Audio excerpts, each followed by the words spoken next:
بسم اللہ الرحمن الرحیم۔ لقد کان لکم فی رسول اللہ اسوۃ حسنہ۔ صدق اللہ العظیم وصدق رسولہ النبی الکریم الامین۔ ان اللہ وملائکتہ یصلون علی النبی یا ایہا الذین آمنوا صلوا علیہ وسلموا تسلیما۔ الصلاۃ والسلام علیک یا سیدی یا رسول اللہ وعلی آلک واصحابک یا حبیب اللہ۔ الصلاۃ والسلام علیک یا سیدی یا خاتم النبیین وعلی آلک واصحابک یا اول النبیین و یا آخر النبیین۔ مولاي صل وسلم دائما ابدا على حبيبك خير الخلق كلهم منزه عن شريك في محاسنه فجوهر الحسن فيه غير منقاسم محمد تاج رسل الله قاطبة محمد صادق الأقوال والكلم محمد ذکرہ روح لانفسنا محمد شکرہ فرض علی الامم۔ ربی صلی وسلم دائما ابدا علی حبیبک خیر الخلق کلہم۔ خدایا بحق بنی فاطمہ کہ بر قول ایما کنی خاتمہ، اگر دعوتم رد کنی ور قبول منو دستو دامان آل رسول صلی اللہ علیہ وسلم۔ اللہ تبارک و تعالی جل جلالہ وعم نوالہ واتم برہانہ وعظم شانہ وجل ذکرہ وعز اسمہ کی حمد و ثنا، اور حضور سرور کائنات مفخر موجودات زینت بزم کائنات دستگیر جہاں غم گسار زماں سید سروراں حامی بے کساں قائد المرسلین خاتم النبیین احمد مجتبیٰ جناب محمد مصطفیٰ صلی اللہ علیہ وآلہ واصحابہ وبارک وسلم کے دربار گہر بار میں ہدیہ درود و سلام عرض کرنے کے بعد السلام علیکم ورحمۃ اللہ وبرکاتہ۔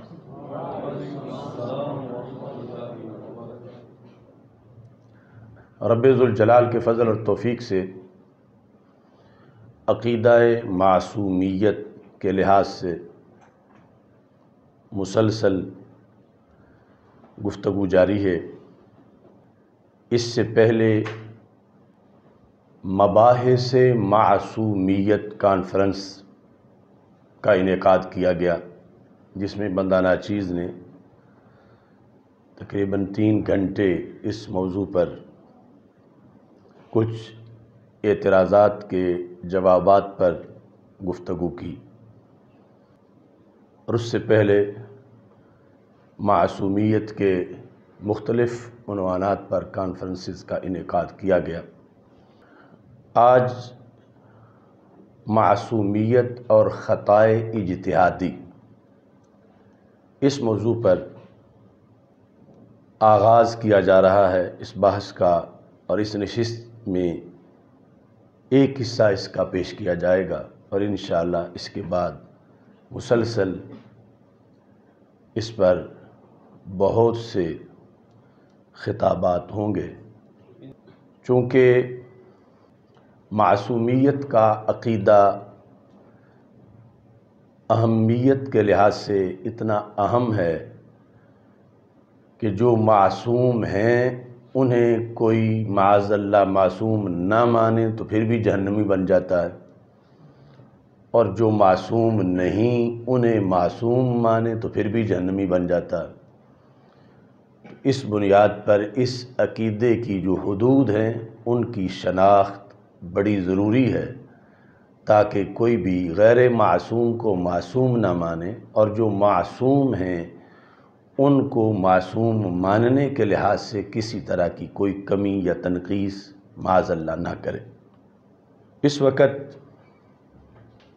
زیادہ بحث معصومیت کے اس محاذ پہ ہو رہی ہے کہ جو غیر معصوم کو معصوم قرار دیا جا رہا ہے، دوسری طرف یعنی معصوم کو معصوم نہ ماننا، اس کے لحاظ سے بالخصوص تفہیم القرآن کے لحاظ سے جو ہم نے مودودی کا عقیدہ بیان کیا، انبیاء کرام علیہم السلام کے لحاظ سے اس کے چند حوالہ جات دیے، وہ دوسرا پہلو ہے کہ تنقیص والا، کہ جو معصوم ہیں انہیں بھی نہ ماننا، اور یہ پہلو ہے غلو والا کہ جو غیر معصوم ہیں ان کو بھی معصوم ماننا۔ روافض تو یہ صدیوں سے مانتے آ رہے، لیکن اب معاذ اللہ چلتے چلتے یہ سلسلہ اہل سنت کی طرف سرایت کرنے لگا ہے، بلکہ کافی حد تک کر بھی چکا ہے۔ اور پھر آگے اس کی دو قسمیں ہیں کہ کچھ تو اب اعلانیہ تقریریں کر رہے ہیں کہ سیدہ طیبہ طاہرہ حضرت فاطمہ رضی اللہ تعالی عنہا معصومہ ہیں، یہ تقریریں کچھ لوگ کر رہے ہیں، جس پر ہمارے اکابر کے فتوے ہیں کہ جو اس طرح کا ہے وہ سنی نہیں رہتا اور حکم کے لحاظ سے پھر جہنمی بن جاتا۔ اس میں یہ لوگ ابھی تھوڑے ہیں اہل سنت میں کہ جو لفظاً معصومیت بول کے حضرت سیدہ فاطمہ الزہرا رضی اللہ تعالی عنہا و سلام اللہ علیہا کے لحاظ سے گفتگو کریں، لیکن زیادہ خطرناک وہ طبقہ ہے جو معصومیت کا قول تو نہیں کرتا، کہتے یہی ہیں کہ ہم ان کو معصومہ نہیں مانتے، وہ محفوظہ عن الخطا ہے، مگر عقیدہ وہی رکھتے ہیں بلکہ بیان وہی کرتے ہیں جو معصومیت کا مفہوم ہے اور معصومیت کا مصداق ہے۔ تو حکم میں شریعت کے اندر یہ دونوں ایک ہی چیز ہے، یعنی کسی کو ڈائریکٹ لفظوں میں معصوم ماننا یا معصوم کا لفظ بولے بغیر معصومیت سے اس کو متصف ماننا، اور اس سے خطا کا امکان جو ہے، یہاں تک کہ خطا اجتہادی کا امکان، اس کی بھی نفی کر دینا۔ اگرچہ زبان سے کوئی کہتا رہے کہ میں ان کو معصوم نہیں مانتا، لیکن جس وقت وہ خطا اجتہادی کی بھی نفی کر دے گا تو پھر یہ ہوگا کہ یہ لفظ تو نہیں مانتا مگر جو معصومیت کا مفہوم ہے اس سے فلاں ذات کو متصف سمجھتا ہے۔ اب یہ جب سے یہ سلسلہ جاری ہے گفتگو کا، اس میں جو اس معصومیت غیر اعلانیہ یعنی لفظ محفوظ کا بول کے ماننا معصوم، اس میں بہت سے لوگ تو ابھی چھپے ہوئے ہیں، پردہ ہے ان پر، نجی محفلوں میں بولتے ہیں، لیکن اس سلسلہ میں طاہر القادری نے جو پچھلے دنوں اپنے لیکچر دیے ہیں اس میں اس نے جو دلائل دیے ہیں اور جو اس کے اندر گفتگو کی ہے وہ معصومیت جو کہ غیر اعلانیہ معصومیت ہے، یعنی روافض تو اعلانیہ معصومیت کے قائل ہیں کہ حضرت سیدہ فاطمہ الزہرا رضی اللہ تعالی عنہا معصومہ ہیں، یہاں تک کہ ان کے نزدیک معصومہ ہونے کے لحاظ سے ان سے خطا اجتہادی بھی ممکن نہیں، جبکہ ہمارے نزدیک 14 صدیوں میں اس پر اتفاق ہے کہ انبیاء کرام علیہ السلام بالاتفاق بالیقین معصوم ہیں، اس کے باوجود ان سے خطا اجتہادی کا صدور صرف امکان ہی نہیں، صدور بھی مانا گیا ہے، اور یہ کوئی عیب نہیں، یہ کوئی نقص نہیں، یہ کوئی معصیت نہیں۔ اب یہ جو صورتحال ہے اس میں زیادہ اس بات پر بحث ہے کہ مسئلہ فدق میں حضرت سیدہ فاطمۃ الزہرا رضی اللہ تعالی عنہا و سلام اللہ علیہا کی طرف خطائے اجتہادی کی نسبت، چونکہ اب یہ بہت سی کیٹیگریز بن گئی ہیں یعنی اہل سنت کے اندر، یعنی ایک تو وہ طبقہ ہے جو کہتا ہے کہ امکان خطا ہے ہی نہیں، اور طاہر القادری نے بھی وہ لفظ اپنی تقریر کے اندر واضح طور پر بولے ہیں، کہتا ہے نہ کسی خطا کا امکان ہے، نہ کسی خطا کا امکان ہے اس فدق والے موضوع میں۔ وہ تو یہ جو اس کا بیان ہے اس میں ہے کہ بڑا بظاہر اس نے ایک دل کو پسند آنے والی بات کی، جو عوام یا جو اصول سے ناواقف لوگ ہیں وہ کہیں گے تو یہ تو سارا مسئلہ ہی ختم ہو گیا، یہ تو بہت اچھا ہو گیا،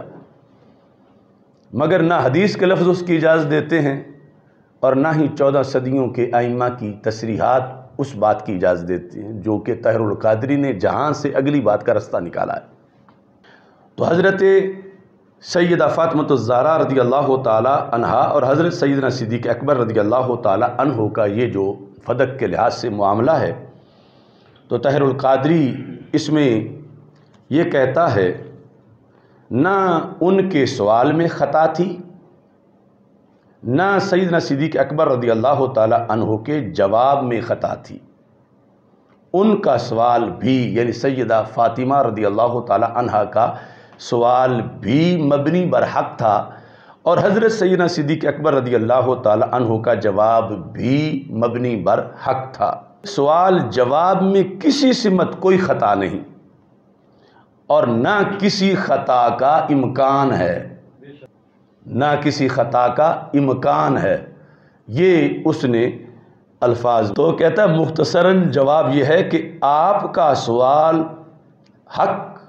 پر مبنی تھا اور سیدنا صدیق اکبر رضی اللہ تعالیٰ عنہ کا جواب حق پر مبنی تھا۔ اب یہ بات جو ہے کئی لوگوں نے اپنے خطوط میں بھی لکھی ہے، یہاں تک کہ ہمارے مرکزی جامعہ محمدیہ نوریہ رضویہ بھکی شریف کا جو خط ہے اس میں بھی یہی بات لکھی ہوئی ہے، اور اس کے علاوہ سید ارشد سید کاظمی شاہ صاحب جو ہیں ان کا جو مفہوم ہے وہ بھی اس کے ساتھ ملتا جلتا ہے، اگلی مثال کے لحاظ سے جو بعد میں طاہر القادری نے بھی اور انہوں نے بھی دی۔ یہ بظاہر تو یعنی ایک بڑا دل ربا پیغام ہے، مگر حقیقت میں قرآن و سنت سے خیانت بھی ہے اور بغاوت بھی ہے۔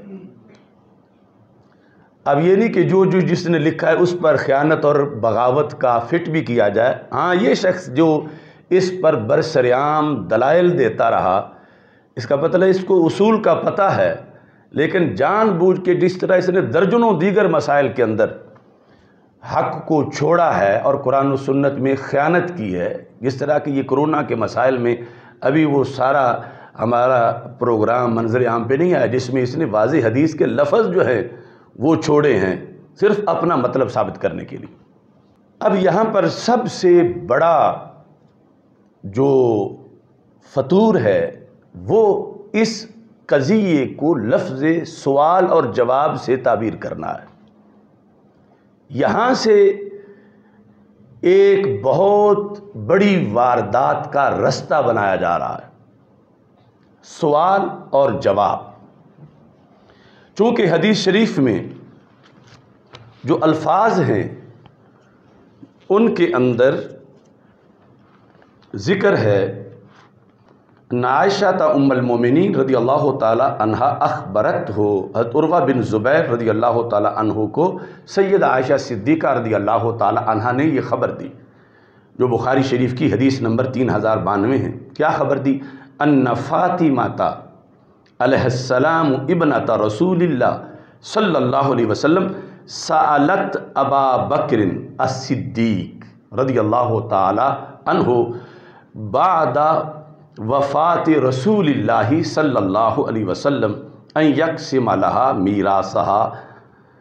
کہ سیدہ فاطمہ رضی اللہ تعالی عنہا و سلام اللہ علیہا نے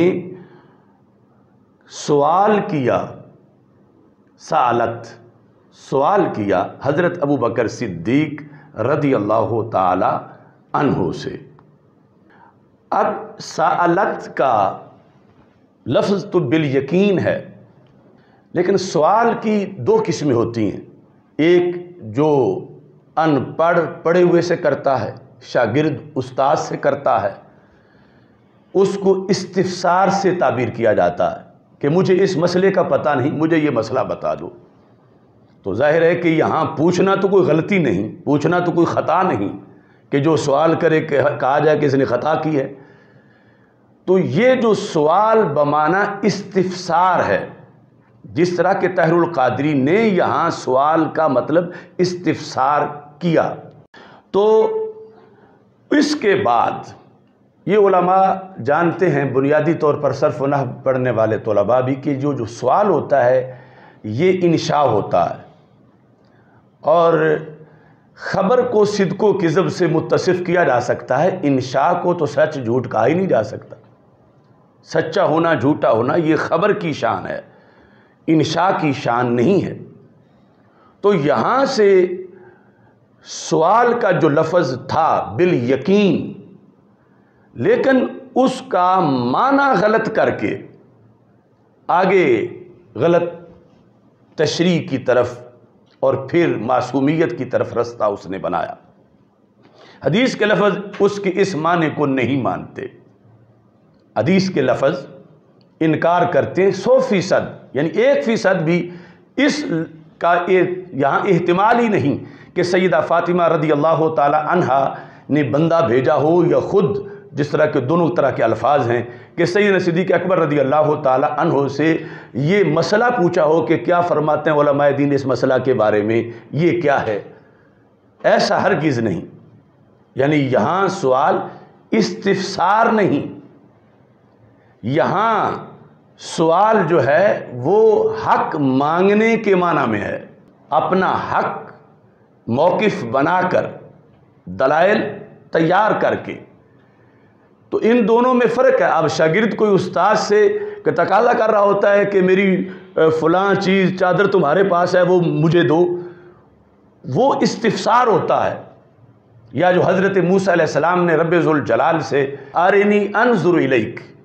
مجھے اپنا دیدار کرا، میں تجھے دیکھنا چاہتا ہوں۔ تو اب یہ جو سوال ہے یہ بھی اور طرح کا ہے، اس کو مطالبہ بھی کہا جا سکتا ہے، مگر اس کو حق مانگنے سے تعبیر نہیں کیا جا سکتا۔ تو اس طرح 3 کیٹیگریز ہیں، ایک سوال بمعنی استفسار، ایک سوال بمعنی مطالبہ، اور تیسرا ہے سوال بمعنی حق مانگنا، اپنا حق سمجھ کے دلیل کی روشنی میں وہ مانگنا۔ تو یہ جو دوسرا معنی ہے سوال بمعنی مطالبہ، اس کی پھر 2 قسمیں ہیں کہ ایک اگر سوال بمعنی مطالبہ کریں اور جو سوال کرنے والا ہے وہ کسی ایسی چیز کا مطالبہ نہیں کر رہا کہ جو اس کا اپنا حق ہے، اور ایک وہ ہے کہ ایسی چیز کا مطالبہ کر رہا ہے جو حق نہیں لیکن درخواست کے معنی میں ہے کہ یہ مل جائے تو بڑا اچھا ہے۔ تو ارنی انظر الیک یہاں اگر سوال کہا جائے یا لفظ مطالبہ بولا جائے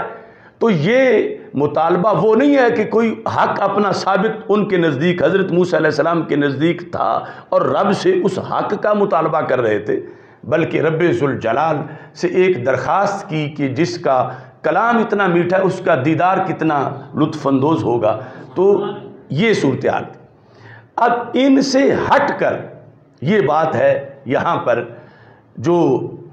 موضوع ہے بحث کا اور جہاں واردات کی جا رہی ہے، یعنی سوال کو استفسار بنا کر، اور یا پھر اگر کوئی مطالبہ کا لفظ بولے اور اسے وہ مطالبہ کہ جہاں حق کا مطالبہ نہیں کیا جا رہا، جو کسی کے ذہن میں اس کا حق اس کے نزدیک ثابت ہو چکا ہے۔ اب دیکھیں یہاں پر 393 نمبر جو حدیث ہے اس کو اگر دیکھیں تو یہ ساری الجھنیں ختم ہو جاتی ہیں کہ سوال کا معنی کیا کرنا ہے۔ اس میں یہ ہے وَكَانَتْ فَاطِمَةُ رضی اللہ تعالی عنہ تَسْأَلُ أَبَا بَكْرٍ رضی اللہ تعالی عنہ نصیبها مما ترک رسول اللہ صلی اللہ علیہ وسلم من خیبر و فدق۔ وَكَانَتْ فَاطِمَةُ، اور سیدہ فاطمہ رضی اللہ تعالی عنہا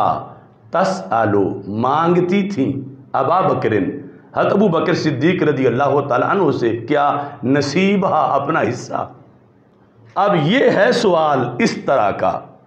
یعنی سوال بمعنی مانگنا، سوال بمعنی استفسار نہیں ہے، سوال بمعنی حق مانگنا، جو وہ اپنی دلیل کی روشنی میں سمجھتی تھیں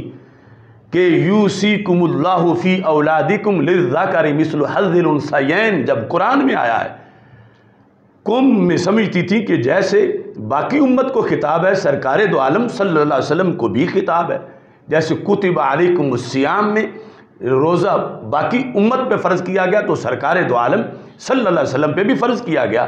تو وہ یہ سمجھتی تھیں کہ آگے جو حکم ہے وہ ان کانت واحدۃ فلھا النصف، کہ اگر جن کا وصال ہوا ان کی اولاد میں صرف ایک بیٹی ہے تو نصف حصہ ملے گا۔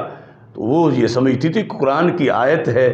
اور سب کو خطاب ہے، سرکار صلی اللہ علیہ وسلم بھی اس خطاب میں شامل ہیں، اور آگے حکم ہے کہ صرف ایک بیٹی ہو تو اس کا آدھا حصہ ہے۔ تو میری یہی اس صورت میں پوزیشن ہے کہ سرکار دو عالم صلی اللہ علیہ وسلم کی ذریت میں ہی ایک اس وقت موجود ہوں، تو وہ نصف کی لحاظ سے یہ میرا حق بنتا ہے۔ تو یہ وہ اپنا حق اس آیت کے ایک معنی کی روشنی میں، یہ جو ہماری گفتگو گزری ہے مباحث معصومیت، اس میں میں سارا بیان کر چکا ہوں کہ اجتہاد کیا کیا بنتا ہے اور کیا دو موقف تھے ایک ہی آیت کے ایک لفظ کے اندر، اور پھر حدیث کے لحاظ سے بھی کچھ ائمہ نے لکھا، انہیں حدیث کا بھی پہلے پتہ تھا سیدہ فاطمہ رضی اللہ تعالیٰ عنہ کو، اور حدیث کے اندر بھی دو موقف تھے، ایک پر وہ تھی اور دوسرے پر سیدنا صدیق اکبر رضی اللہ تعالی عنہ تھے۔ لہٰذا یہاں یہ صورتحال نہیں ہے کہ وہ معاذ اللہ بے خبر تھیں اور اب مسئلہ پوچھنا چاہتی تھیں کہ استفسار کرنا چاہتی تھیں، ایسی صورتحال نہیں تھی، وہ ایک موقف پر تھیں اور موقف ان کا دعویٰ تھا۔ اس بنیاد پر سیدنا مہر علی شاہ صاحب رحمۃ اللہ علیہ نے تصفیہ کے اندر جو روافض کا اعتراض لکھا جس سے یہ ساری بحث شروع ہوئی، تو اس میں جو لفظ انہوں نے ان کی دلیل کے لکھے وہ یہ ہے کہ سیدۃ النساء رضی اللہ تعالیٰ عنہ فدق کا دعویٰ کرتے ہوئے کسی ناجائز امر کی مرتکب نہیں ہو سکتی، یہ روافض کہہ رہے ہیں چونکہ معصومہ مانتے ہیں۔ تو یہ کوئی کویسچن کرنا نہیں کہ کیا فرماتے ہیں علماء دین، یہ کوئی استفسار کرنا نہیں، یہ ہے دعویٰ کرنا۔ اب سوال میں تو دو جانبیں نہیں بنتی، سوال تو ہے ہی نشا، دعوے میں دو بنتی ہیں کہ دعویٰ واقعے کے مطابق ہے یا واقعے کے مطابق نہیں۔ دعوے میں جب زید کوئی دعویٰ کرتا ہے تو دعوے میں یہ ہوگا کہ دعویٰ سچا ہے یا سچا نہیں۔ تو یہ واردات کی جا رہی ہے کہ جو بات زمرہ دعویٰ سے ہے اس کو سوال کی شکل میں، جو سوال کی ایک وہ تعریف ہے استفسار، ایک تو واقعی ہے نا سوال حق مانگنا کہ فلاں نے اپنے حق کا سوال کر دیا، وہ تو ویسے ہی یہ ہے، لیکن سوال کا وہ مطلب جو طاہر القادری نے اور باقی جو دھوکہ کھانے والے پیچھے ہیں کر رہے ہیں کہ سوال کا مطلب ہے استفسار، کہ کلیئر کرنا کہ پالیسی کیا ہے، کلیئر کرنا کہ میرا حق بنتا ہے کہ نہیں بنتا۔ تو یہ استفسار نہیں تھا بلکہ دعویٰ تھا، اور دعویٰ عام بندہ بھی کرے تو وہ کچھ سوچ سمجھ کے دلیل اپنی بنا کے پھر کرتا ہے، اور سیدہ طیبہ رضی اللہ تعالیٰ عنہ دعویٰ کریں اور بغیر سوچے سمجھے اور بغیر دلیل کے ہی کر دیں تو یہ نہیں ہو سکتا۔ انہوں نے دعویٰ فرمایا، اور حدیث کے اندر یہ الفاظ اس طرح موجود ہیں کہ کانت فاطمہ تو رضی اللہ تعالی عنہا تسأل ابا بکر، اب عربی گرامر کے لحاظ سے اگر ہوتا استفسار تو پھر آگے ان آنا چاہیے تھا، صلہ ان، جس طرح کہ قرآن مجید میں ہے کہ یسألونک عن الاہلہ، محبوب وہ لوگ آپ سے سوال کرتے ہیں چاند کے بارے میں، چاندوں کے بارے میں. یسألونک آگے کیا آیا؟ ان. یسألونک عن الشہر الحرام، یسألونک عن المحیض. تو اگر وہ استفسار کے معنی میں ہوتا تو پھر بعد میں ان آتا، اور یہاں ان نہیں ہے، بعد میں مفعول بھی ذکر ہے کہ کیا مانگ رہی تھیں، کس چیز کا دعویٰ کر رہی تھیں. لہذا حدیث کے لفظ ہیں وَكَانَتْ فَاطِمَةُ رضی اللہ تعالی عنہا تسأل ابا بکر رضی اللہ تعالی عنہ نصیبہا. یہ ہے مفعول بھی، ان نصیبہا نہیں کہ میرا حق بنتا ہے کہ نہیں بنتا، نصیبہا ڈائریکٹ فائنل کر کے اپنے لحاظ سے کہ جو میرا حصہ ہے وہ مجھے دو. نصیبہا مما ترک رسول اللہ صلی اللہ علیہ وسلم، جو چھوڑا ہے نبی اکرم صلی اللہ علیہ وسلم نے خیبر سے اور فدق سے. تو اب کتنی بڑی خیانت ہے. اگر کوئی جہالت کی وجہ سے کرے تو پھر بھی جہالت کی وجہ سے بگاڑ پیدا کرنا دین میں یہ بھی کوئی چھوٹا جرم نہیں. اور اگر جان بوجھ کے کرے، جان بوجھ کے صرف جو ہے یہ سائیڈ سیف کرنے کے لیے کہ معصومیت کا مفہوم ثابت ہو جائے،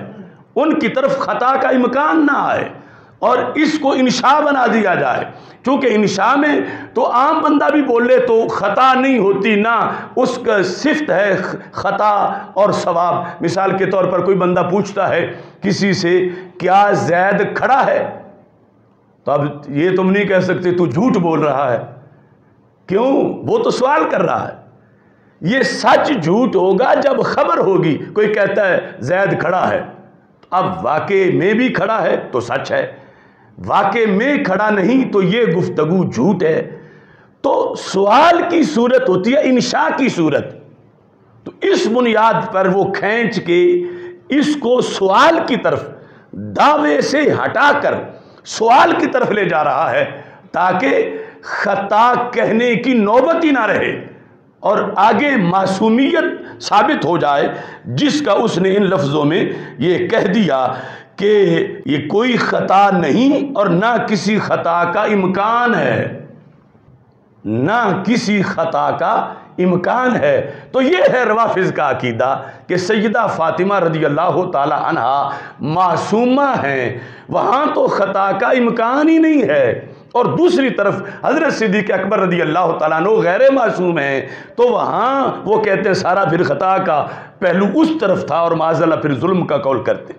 اب دیکھو یعنی کتنی بڑی گہری واردات ہو رہی ہے، اور اس پر کئی لوگ اس کو داد دے رہے ہیں کہ مسئلہ بھی حل کر دیا. دیکھو کوئی سیدہ کی عزت بھی برقرار رہی. حضرت ابوبکر صدیق رضی اللہ تعالیٰ عنہ کو ظالم بھی نہیں کہا جا رہا، لیکن انہیں یہ پتہ نہیں کہ پورے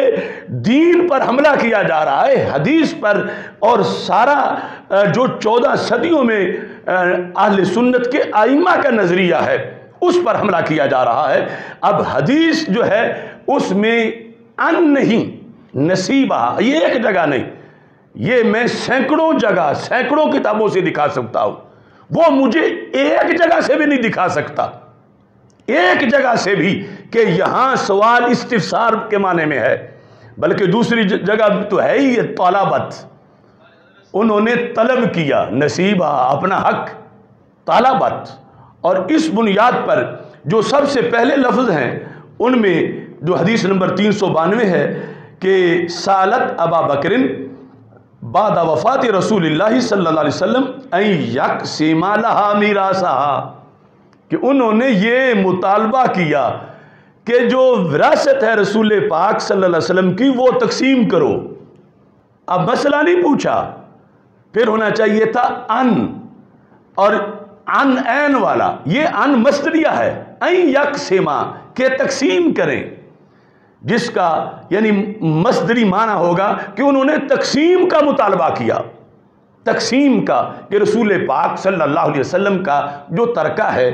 اس کو تقسیم کرو، یہ مطالبہ کیا کہ میرا دعویٰ ہے کہ ترکہ بنتا ہے اور اس میں وراثت جو ہے وہ چلے گی۔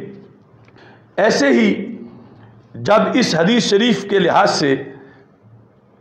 تشریح کی گئی ائمہ نے، مثلا عمدۃ القاری شرح بخاری کے اندر جب اس کی وضاحت وہ کرتے ہیں صفحہ نمبر 422 پر حدیث نمبر 3092 اس کی، تو لکھا ہے کہ حدیث کے لفظ سالت ابا بکر الصدیق رضی اللہ تعالی عنہما کہ سیدہ فاطمہ انہوں نے سوال کیا۔ اب اس سوال کا کیا معنی ہے؟ قال ایاز، قاضی ایاز کہتے ہیں کہ تاول قوم طلب فاطمہ میراثها من ابیہا کہ سیدہ فاطمہ رضی اللہ تعالی عنہا نے اپنی وراثت جو اپنے ابا جی سے ان کے بقول ان کا حق تھا وہ اپنی وراثت مانگ رہی تھیں، وہ کوئی سوال اس معنی میں کہ استفسار کرنا ہو اس لیے نہیں وہ گئی تھیں جانے والے قول میں یا کسی کو بھیجا تھا، تو اس کے اندر یہ پہلو نہیں تھا کہ مجھے مسئلے کا پتہ نہیں، جاؤ مجھے مسئلہ پوچھ کے لا دو، بلکہ وہ اپنے بقول اپنے اجتہاد میں اپنی دلیل کی روشنی میں وہ یہ بات طے کیے ہوئے تھیں کہ میرا حق ہے اور میں وہ حق مانگ رہی ہوں، نہ یہ کہ وہ مسئلہ پوچھ رہی تھیں کہ اس سلسلہ میں حکم شرعی طور پر کیا ہے۔ یہاں یعنی بتا دیا کہ اگر سوال کے معنی میں ہوتا، یہاں سوال تو طلب سے اس کا ترجمہ نہ ہوتا اور پھر آگے ان لایا جاتا میراث طلب کی۔ حضرت شیخ عبدالحق محدث دہلوی رحمۃ اللہ علیہ نے اشیۃ اللمعات کے اندر جب اسی حدیث کا ترجمہ فارسی میں کیا تو آپ نے یہاں پر فارسی کے اندر یہ الفاظ بولے، کہتے ہیں کہ این حدیث را ابو بکر صدیق رضی اللہ تعالی عنہ در وقت طلب کردنے فاطمہ الزہرا رضی اللہ تعالی عنہا میراث را روایت کردہ کہ یہ حدیث لا نورث ما ترکنا صدقہ، یہ حضرت ابو بکر صدیق رضی اللہ تعالی عنہ نے اس وقت روایت کی کہ جس وقت حضرت سیدہ فاطمہ رضی اللہ تعالی عنہا سرکار دو عالم صلی اللہ علیہ وسلم سے جو ان کو وراثت کا حصہ ملنا تھا اس کو طلب فرما رہی تھیں اور اس کا دعویٰ کر رہی تھی۔ تو 14 صدیوں میں ایک بھی امام اس طرف نہیں ملے گا جہاں آج طاہر القادری پوری قوم کی آنکھوں میں دھول جھونکنے کی طرف جا رہا ہے اور اس خیانت سے بھی لوگوں سے داد لینا چاہتا ہے۔ یہاں پر استفسار نہیں، دعویٰ ہے، مطالبہ ہے، اور مطالبہ اس طرح کا نہیں جو آرینی میں ہے، مطالبہ وہ ہے کہ جو اپنا حق ثابت شدہ اپنے نظریات کے مطابق اس کا مطالبہ کرنا ہے۔ لہٰذا اب سوال ہو تو وہاں تو خطا کا امکان ہی نہیں کہ سوال جو ہے وہ انشاء ہے، تو یہ تو سوال ہے ہی نہیں، یہ تو خبر ہے، ایک دعویٰ ہے، اور دعویٰ کا تعلق جملہ اخبار سے ہے، زمرہ اخبار سے ہے۔ جب کوئی کہتا ہے یہ کتاب میری ہے تو یہ دعویٰ ہے، یہ خبر ہے۔ جب کوئی کہتا ہے یہ قلم میرا ہے یہ دعویٰ ہے، یہ خبر ہے۔ جب وہ فرما رہی تھی فدق میرا ہے یہ دعویٰ ہے، یہ خبر ہے۔ اب اس کے دو پہلو ہیں، یا حقیقت میں بھی ہے یا حقیقت میں نہیں ہے، تو اس بنیاد پر یہاں جو ہے وہ صورتحال ساری لاگو ہوگی جو 14 صدیوں میں اکابر ائمہ کرتے آئے ہیں، اور جس موقف پہ آج اللہ کے فضل سے ہم کھڑے ہیں، اور جس نے نہ قرآن سے خیانت ہوتی ہے نہ حدیث سے، اور پھر اس موقف کے مطابق عظمت سیدہ زہرا رضی اللہ تعالی عنہا بھی سلامت ہے، جس پر وہ خوش ہیں، وہ اس سے ناخوش ہیں کہ انہیں کوئی معصوم مانے۔ وہ یہ سمجھتی ہیں کہ یہ شان میرے ابا جی کی ہے، اور مجھے جو یہ کہہ کر میرے ابا جی کے ہم پلہ یا من وجہ بڑھانا چاہتا ہے وہ نبوت کی توہین کر رہا ہے۔ تو اس بنیاد پر حضرت سیدہ فاطمہ رضی اللہ تعالی عنہا کی رضا اور خود رسول اکرم نور مجسم شفیع معظم صلی اللہ علیہ وسلم کا جو حکم ہے، اور جس میں صداقت صدیق اکبر رضی اللہ تعالیٰ عنہ کی حفاظت ہے، جس میں پورے قرآن کی حفاظت ہے کہ اگر حضرت صدیق اکبر رضی اللہ تعالیٰ عنہ معاذ اللہ ظالم ہیں تو پھر ان کا جمع کیا ہوا قرآن کیسے مستند ہو سکتا ہے؟ تو اس بنیاد پر یہ وہ 14 صدیوں کے اندر اہل سنت کا نظریہ ہے کہ جہاں ذرہ بھر بھی کسی لحاظ سے بھی آنچ نہیں آتی اور پورے کا پورا دین اللہ کے فضل سے محفوظ رہتا ہے۔ اب اس کے اندر کچھ لوگ یہ سوال کرتے ہیں، چونکہ اب یہ سارا اس پر موقف ہے کہ اجتہاد تھا ہی نہیں، تو اس پر جو ہم تفصیلاً گفتگو کر چکے ہیں وہ جو آپ اس کو سن لیں گے۔ صاحبزادہ محمد طیب نقشبندی صاحب جو ان کی برہان القرآن کے لحاظ سے انہوں نے رجوع کیا اور یو ٹرن لیا، اور جو گفتگو کی اس پر میں نے 3 گھنٹے پھر گفتگو کی ہے جو آپ سن لیں گے، کہ اجتہاد ہے اصول کے مطابق ہے، جو اصول فقہ، اصول کلام، اصول قرآن یعنی علم قرآن کے جو تفسیر کے اصول ہیں سب کے مطابق اجتہاد ہے۔ اور سیدہ طیبہ رضی اللہ تعالیٰ عنہ مجتہدہ تھیں اور مجتہدہ ہیں، اور حضرت صدیق اکبر رضی اللہ تعالیٰ عنہ بھی مجتہد ہیں، اور یہ اختلاف اجتہادی تھا۔ اور کیا کرے بندہ ان کی سوچ کو کہ جو نقص والی چیز ہے وہ مان رہے ہیں اور جو فضیلت والی ہے وہ نہیں مان رہے۔ یعنی طاہر القادری کا جو ہم نے حوالہ پیش کر دیا تو وہ خطا فی الفام مان رہا ہے کہ ان سے غلط فہمی ہوئی، تو غلط فہمی تو کوئی کمال نہیں،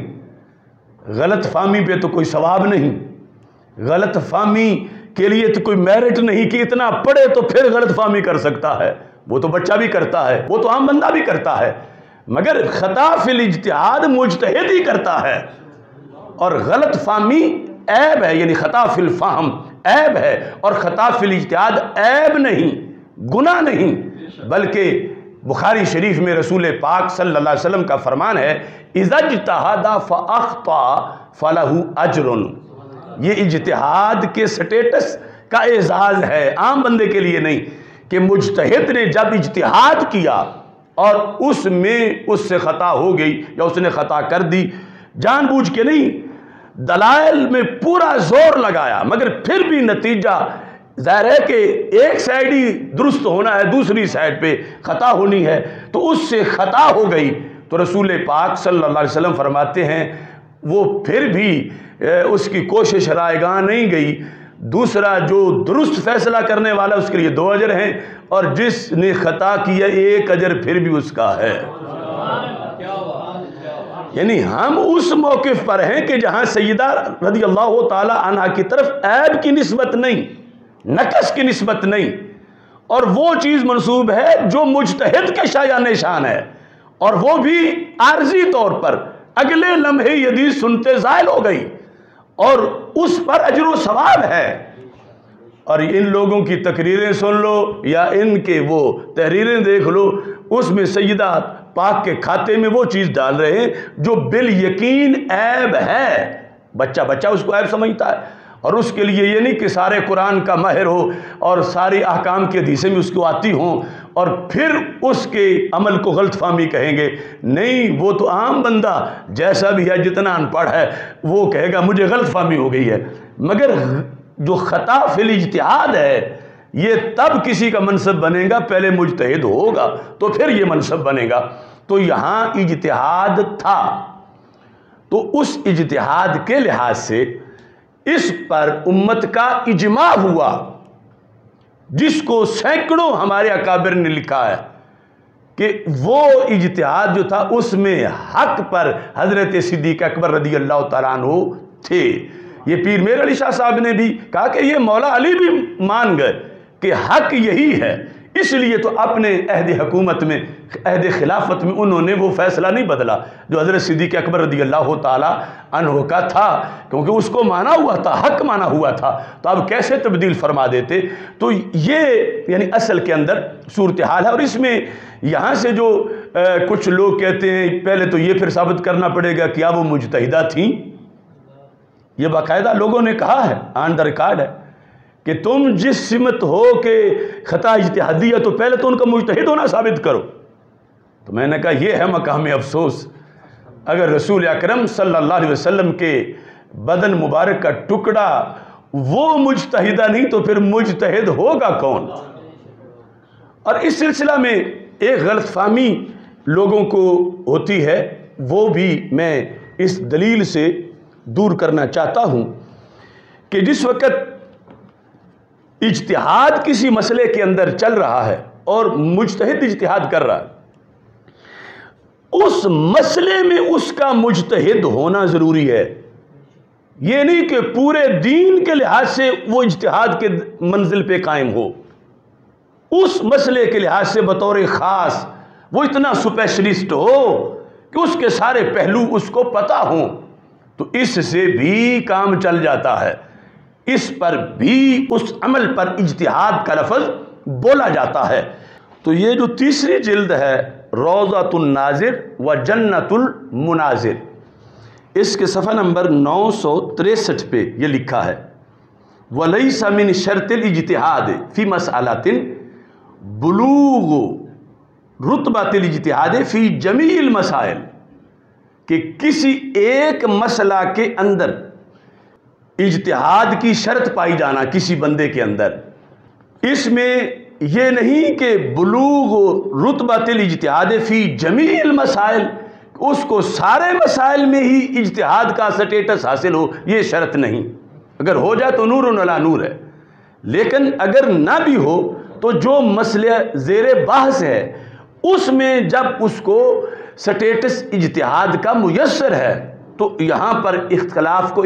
اجتہادی اختلاف کہا جائے گا، اور یہ اجتہاد ہوگا، اور اس کے لحاظ سے آگے پھر نتیجہ جو نکلے گا وہ نتیجہ یعنی ایک طرف مصیب ہوگا کہ جو ثواب تک پہنچا ہے، اور دوسری طرف وہ ہوگا کہ جس کو خطا کے ساتھ تعبیر کیا جائے گا۔ تو یہ جو قول میں پیش کر رہا ہوں لیس من شرط الاجتہاد فی مسئلۃ بلوغ رتبۃ الاجتہاد فی جمیع المسائل، کہ جس مسئلے میں اجتہاد ہو رہا ہے اس کے لحاظ سے اس بندے میں شرط اجتہاد پائی جائے، یہ ضروری نہیں کہ اس کو جمیع مسائل کے اندر مجتہد ہونے کا درجہ حاصل ہو، بل متا علم ادلۃ المسئلۃ الواحدۃ وطرق النظر فیہا، بلکہ جب وہ بندہ ایک مسئلے کی دلیلیں جانتا ہے اور اس میں غور و فکر کے طریقے جانتا ہے صرف ایک مسئلے میں، اب یہ تو ظاہر ہے کہ جب اجتہادی کیفیت ایک میں ہوگی تو وہ کوئی ان پڑھ تو نہیں ہوگا کہ اسے قرآن نہیں آتا، اس کو حدیث نہیں آتی، فَهُوَ مُجْتَهِدٌ فِيهَا، کہ جب ایک مسئلے کے اندر اس میں اجتہاد کی صلاحیت ہے اگرچہ جمیع مسائل میں نہیں، فَهُوَ مُجْتَهِدٌ فِيهَا، تو اس مسئلے کے لحاظ سے اسے مجتہد ہی کہا جائے گا، اور اگر جمیع کے لحاظ سے ہو تو پھر نور علی نور ہے۔ اور یہاں میرا یقین ہے کہ سیدہ طیبہ فاطمۃ الزہرا رضی اللہ تعالی عنہا مجتہدہ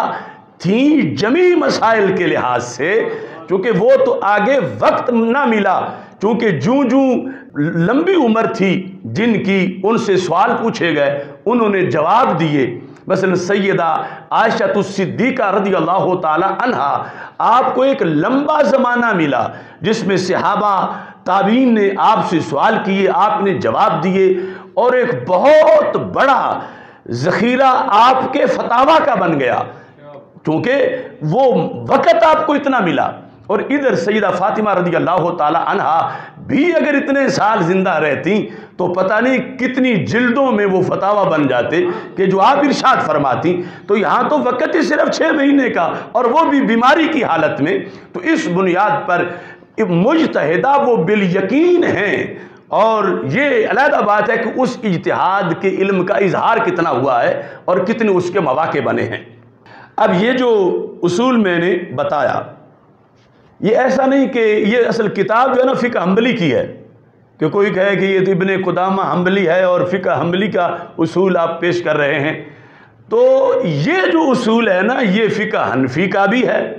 مالکی کا بھی ہے، شافعی کا بھی ہے اور حنبلی کا بھی ہے، یعنی یہ جمہور کا اصول ہے، یہ چار ہی فقہ ہیں۔ اب یہاں یہ جمہور علماء جو چاروں فقہ کے ہیں، جمہور ان کا یہ موقف ہے کہ جس مسئلے میں اجتہاد کی بات ہو رہی ہے، اس ایک مسئلے کے اندر جس کو اجتہاد کا مقام حاصل ہے، اگرچہ باقی میں وہ اجتہاد کے مقام پر فائز نہیں، تو پھر بھی اس مسئلے کے لحاظ سے اسے مجتہد ہی مانا جائے گا۔ اور اس میں اگر کوئی کتابیں دیکھنا چاہے تو میں نام لے لیتا ہوں، مستصفیٰ وہ اس کے اندر موجود ہے، محصول میں موجود ہے، آمدی کی جو احکام ہے اس میں، اور تنقیح الفصول میں ہے، کشف الاسرار میں ہے، تحسیر التحریر میں ہے، ارشاد الفحول میں ہے، مختصر ابن حاجب اور فواتح الرحموت اور تمہید لابی الخطاب، یہ فواتح الرحموت شرح مسلم الثبوت، تو اس کی شرح کے اندر بھی یہ موجود ہے۔ تو یہ ساری یعنی فقہ کے جو لوگ ہیں ان کی کتابوں کے نام میں نے ذکر کیے، چند ان کے علاوہ بھی درجنوں ہیں۔ تو اس بنیاد پر میں جس موقف کو پیش کر رہا ہوں کہ سیدہ طیبہ طاہرہ رضی اللہ تعالی عنہ اپنا اجتہاد کر کے ایک موقف بنا کے اپنی دلیل سوچ کے انہوں نے دعویٰ فرمایا تھا، وہ محتاج نہیں تھی کہ اب مسئلہ پوچھیں، انہیں پہلے آتا تھا، آیت ان کے سامنے تھی، اور ایک روایت میں حدیث بھی وہ جانتی تھیں، کیونکہ جو حدیث حضرت مولا علی رضی اللہ تعالیٰ عنہ جانتے تھے اور حضرت عباس رضی اللہ تعالیٰ عنہ جانتے تھے، اور یہ تینوں حدیث موقف میں تھے کہ حق مانگنا چاہیے، تو جب ان دو کو آتی ہے تو ماننا پڑے گا کہ حضرت فاطمہ رضی اللہ تعالیٰ عنہ کو بھی آتی تھی، لیکن آگے یہ نظریہ اس میں عموم کا تھا یا خصوص کا تھا، جس طرح کہ ہم مباحث معصومیت کانفرنس میں اس کی تفصیل کر چکے ہیں، وہ دہراتے نہیں، وہاں سے وہ ساری تفصیل جو ہے وہ سنی جائے کہ کس طرح پھر کس چیز میں اجتہاد تھا، کس لفظ میں تھا، رائے کیا تھی، موقف کیا تھے، اور ان جو اجتہادات ہیں اس میں پھر ترجیح کس کو دی گئی بالاجماع، اور اس ترجیح کو پھر بیان کس انداز میں کیا گیا۔ میں یہاں تو کہ ناظرین کی آسانی کے لیے یہ پیش کر رہا ہوں کہ یہ مشکلات الحدیث جو ہے غزالی زماں حضرت سید احمد سعید شاہ صاحب کاظمی قدس سر العزیز کی ہے، تو اس مقام پر انہوں نے کیا لکھا، صفحہ نمبر 207 پہ کہتے ہیں کہ یہ پہلے بھی میں کئی مواقع پر پیش کر چکا ہوں، اور یہ بات ایسی ہے کہ بار بار پیش کرنے والی ہے کہ جب کنویں کو مینار اور مینار کو کنواں قرار دیا جا رہا ہے، ظلمت کو نور اور نور کو ظلمت قرار دیا جا رہا ہے، اور زہر کو شہد اور شہد کو زہر قرار دیا جا رہا ہے، تو پھر یہ چونکہ علاقے کے لحاظ سے بھی اور ہمارے جو وسائل ہیں ان سے استفادہ کے اس لحاظ سے بھی یہ میں پیش کر رہا ہوں۔ 207 صفحے پہ کہتے ہیں حقیقت یہ ہے کہ جب حضرت صدیق اکبر رضی اللہ تعالیٰ عنہ کو یہ پتہ چلا کہ حضرت سیدہ فاطمہ الزہرا رضی اللہ تعالیٰ عنہ کچھ کبیدہ خاطر ہیں، اس لیے نہیں کہ میں نے ان کو حدیث رسول علیہ السلام سنائی ہے، اس لیے نہیں، تو حدیث قبول نہ کرنے پر پتہ ہے وعید کیا آتی ہے، قرآن کہتا ہے وَمَا كَانَ لِمُؤْمِنٍ وَلَا مُؤْمِنَةٍ إِذَا قَضَى اللَّهُ وَرَسُولُهُ أَمْرًا أَن يَكُونَ لَهُمُ الْخِيَرَةُ مِنْ أَمْرِهِمْ، کہ کسی مومن مرد یا عورت کے لیے یہ جائز نہیں کہ جب اللہ تعالیٰ اور اللہ کے رسول علیہ السلام کا کوئی فیصلہ سامنے آ جائے تو انہیں کوئی آگے بات کرنے کا اختیار ہو، کسی کو کوئی اختیار نہیں، مومنہ ہے تو تب کوئی اختیار نہیں، اور یہاں تو سیدہ ہیں، اور سرکار کی حدیث کے سن کے اپنا راز ہو جائے یہ سوچا بھی نہیں جا سکتا۔ اس واسطے حضرت غزالی زماں رحمۃ اللہ علیہ نے کہا کہ وہ جو کبیدہ خاطر ہوئیں غاضبت فاطمہ تو کے جو الفاظ ہیں حدیث میں کیوں تھیں، کیا وجہ تھی، کہتے ہیں کہ حضرت صدیق اکبر رضی اللہ تعالیٰ عنہ جو چلے گئے ان کی دل جوئی کے لیے دروازے پہ جا کے کھڑے ہو گئے، تو حضرت صدیق اکبر رضی اللہ تعالیٰ عنہ کا نظریہ کیا تھا اس وقت؟ یہ لفظ ہیں، کہتے ہیں اس لیے نہیں کہ میں نے ان کو حدیث رسول اللہ علیہ السلام سنائی ہے تو وہ کبیدہ خاطر ہو گئی ہیں، بلکہ اس لیے کہ میرا اجتہاد ان کے اجتہاد سے بہتر ہے۔ میرا اجتہاد، کون کہہ رہے ہیں؟ حضرت صدیق اکبر رضی اللہ تعالی عنہ، ان کے اجتہاد، حضرت فاطمہ رضی اللہ تعالی عنہ، یعنی چونکہ بہتر ہونے میں تو شک کوئی نہیں، ساری امت نے جو اس پہ اتفاق کیا۔ یہاں سے پتہ چلا کہ ہمارے یہ بزرگ دو اجتہاد یہاں مانتے ہیں اور ہم ان کے مسلک پر ہیں۔ یہ وہ سوال نہیں ہے جو آج طاہر القادری خیانت سے کہہ رہا ہے کہ یہ وہ تو استفسار کرنے گئی تھی یا بندہ بھیجا تھا۔ کیا فرماتے علماء دین اس مسئلہ کے بارے میں؟ نہیں، وہ مجتہدہ تھیں، وہ مجتہدہ تھیں، انہیں دلائل بھی اپنے دعویٰ کے انہیں آتے تھے۔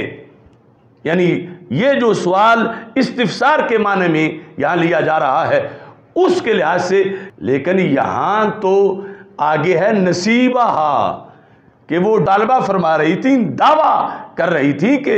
جو رسول پاک صلی اللہ علیہ وسلم کی وراثت سے میرا حصہ ہے میں اس کا مطالبہ کر رہی ہوں اور اس کا دعویٰ کر رہی ہوں۔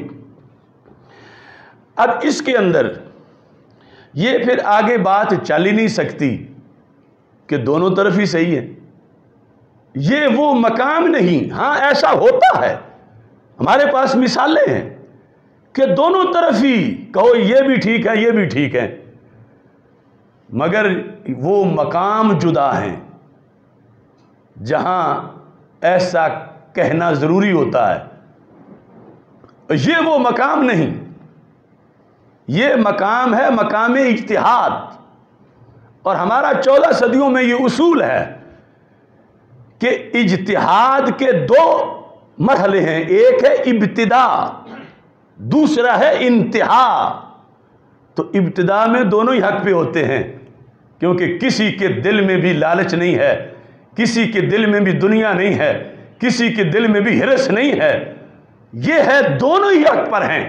لیکن نتیجے میں دونوں حق پر نہیں، دونوں ایک حق پر ہیں دوسرے خطا پر ہیں، مگر چونکہ اجتہاد کیا ہے تو وہ خطا بمانا گناہ نہیں، وہ خطا بمانا معصیت نہیں، وہ خطا بمانا عیب نہیں، بلکہ وہ خطا وہ ہے کہ جس پر سرکار دو عالم صلی اللہ علیہ وسلم فرما رہے ہیں کہ اسے ایک اجر و ثواب عطا فرمایا جائے گا۔ اور یہ کمی رہی ہمارے خطیبوں کی گفتگو میں، بلکہ خطیب تو کیا خواص، کہ جب یہ مسئلہ ہمارے عرف میں بیان ہوتا رہا، بالخصوص سیدنا امیر معاویہ رضی اللہ تعالیٰ عنہ کے لحاظ سے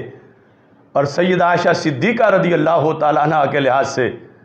اگر اس وقت انصاف کیا جاتا تو آج یہ نوبت نہ آتی،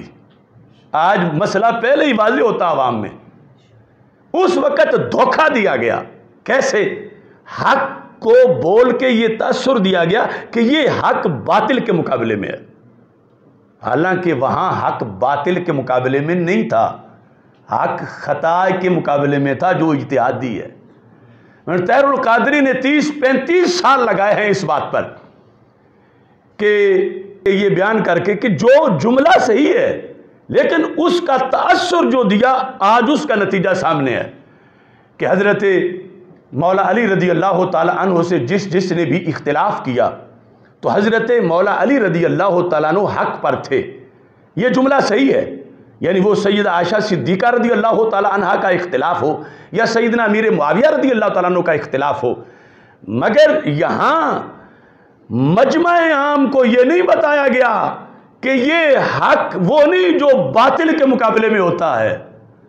یہ حق وہ ہے جو خطا کے مقابلے میں ہے، کہ جو دوسری جہت ہے ادھر بھی ایمان ہے، ادھر بھی فضیلت ہے، ادھر بھی اس خطا سے کوئی عیب نہیں بنا، ان کے فضائل پھر بھی برقرار ہیں۔ تو پھر آج سب کا ذہن کلیئر ہوتا کہ اس خطا کی نسبت سے کوئی پہاڑ نہیں گر جاتا، یہ تو نبیوں کی طرف بھی منسوب ہوتی ہے، لیکن وہاں جرم کیا گیا۔ اس پورے ٹولے نے جو تفضیلی تھا یعنی رفضی تھا بیان کرتے ہوئے لوگوں کو یہ سمجھایا ہی نہیں کہ ہم ام المومنین عائشہ صدیقہ رضی اللہ تعالی عنہا جو اتنی بڑی ذات ہیں کہ سارے مومنوں کی ماں ہیں، اور جن کے بارے میں رسول پاک صلی اللہ علیہ وسلم نے حضرت سیدہ فاطمہ رضی اللہ تعالی عنہا کو ایک مقام پر یہ کہہ کر مسئلہ سمجھا دیا، الست تحبین ما احب، فاطمہ الزہرا کیا آپ اس سے محبت نہیں کرتی جس سے میں محبت کرتا ہوں؟ تو کیا ان کا کوئی مقام ہی نہیں ہے؟ وہ عائشہ الصدیقہ رضی اللہ تعالی عنہا جن کے بارے میں مولا علی رضی اللہ تعالیٰ عنہ نے واشگاف لفظوں میں کہا کہ اگر خلافت کسی خاتون کو مل سکتی ہوتی تو عائشہ صدیقہ خلیفۃ المسلمین ہوتی، ادھر دھیان ہی کوئی نہیں، اور ادھر مجمع سے بھی خطا بمانا گناہ ان کو پکوایا گیا، اور شرم نہ آئی کہ ام المومنین کی طرف کس چیز کی نسبت کس معنی میں کروائی جا رہی ہے۔ وہاں ضروری تھا کہ حق پر مولا علی رضی اللہ تعالی عنہ ہیں، ام المومنین رضی اللہ تعالی عنہا کی یہ خطا اجتہادی ہے،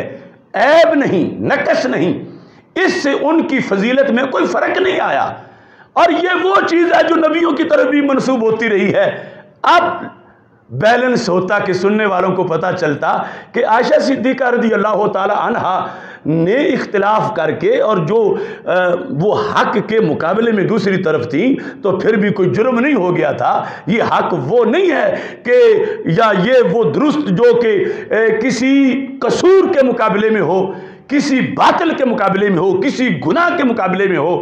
معاذ اللہ کسی جرم کے مقابلے میں ہو۔ یہ حق وہ ہے جو خطائے اجتہادی کے مقابلے میں ہے، جس پر بھی ایک نیکی ملتی ہے۔ اگر وہاں رگ ایمان تڑپی ہوتی، حضرت سید امیر معاویہ رضی اللہ تعالیٰ عنہ کے لحاظ سے لوگوں کا ذہن کلیئر کیا ہوتا، اور ام المومنین عائشہ صدیقہ رضی اللہ تعالیٰ عنہ کے لحاظ سے لوگوں کا ذہن کلیئر کیا ہوتا، تو آج یہ نوبت نہ آتی۔ لوگ اس چیز کو بھانپ چکے ہوتے کہ یہ تو کوئی مسئلہ ہی نہیں، لیکن وہاں پکوایا گیا، ان کی شان کو کم کرنے کے لیے یہ بار بار کہا گیا، یہاں حق پر کہہ کر کہ وہ معذلہ باطل پر تھیں، یہ تاثر دے دے کہ قوم کو جو ہے وہ آج پھر وہ سمجھتے ہیں کہ اگر عائشہ صدیقہ یعنی ان کے نزدیک خطا کا لفظ بولتے ہی جو بالخصوص حضرت امیر معاویہ رضی اللہ تعالیٰ عنہ کے خلاف ہیں، تو وہ کہتے ہیں کہ یہ خطا تو امیر معاویہ رضی اللہ تعالیٰ عنہ نے کی تھی، وہی چیز تم سیدہ فاطمہ رضی اللہ تعالیٰ عنہ طرف منسوب کر رہے ہو۔ یعنی وہ خطا کو اس زاویے سے دیکھ رہے ہیں کہ امیر معاویہ بھی خطا کریں اور فاطمہ الزہرا رضی اللہ تعالی عنہا کی طرف بھی وہی چیز منسوب کی جائے۔